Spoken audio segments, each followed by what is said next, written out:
Александра и Александър Петрови са от Търговище. Преди година и половина им се осъществява голямата мечта. Раждат им се близнаците Светлозара и Димитър. Бебетата обаче излизат на бял свят още в 6-тия месец от бременността на Александра. Те са дълбоко недоносени деца и около 3 месеца бяха в ковиози. Преждевременното раждане довежда до изоставане в двигателното развитие на близнаците и затова родителите се насочват към специалисти, които успяват да помогнат и да овладеят проблема на време.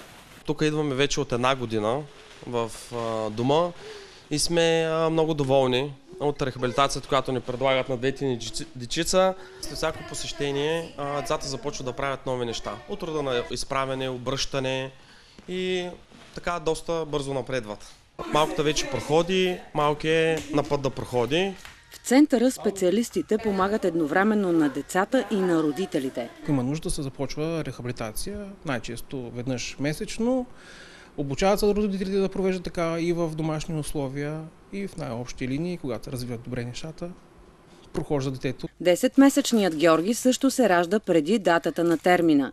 За рехабилитирането му прилагат така наречената войтетерапия, физиотерапевтична лечебна програма за деца с затруднения в движението. Той е роден недоносен, роден е килограми 100, с 3-та степен интравентрикуларен кръвоизлив, което пък съответно е изключително опасно, асфикция и така нататък напред за моториката му и съответно за физическото и психическото му развитие. В началото на посещенията в центъра Георги няма почти никакви умения. Сега вече започна да се обръща, бързо да заяква, започна да използва ръцете си много активно.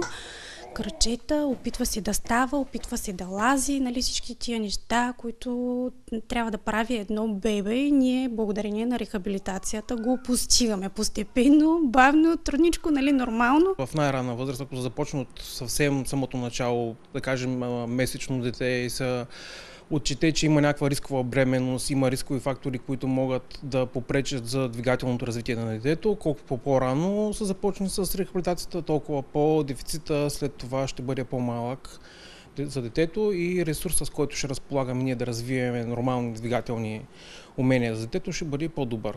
Прегледите, консултациите, лечението, рехабилитационните процедури и престоят в Дома за медико-социални услуги са безплатни. Те се поемат от бюджета на Министерството на здравеопазването.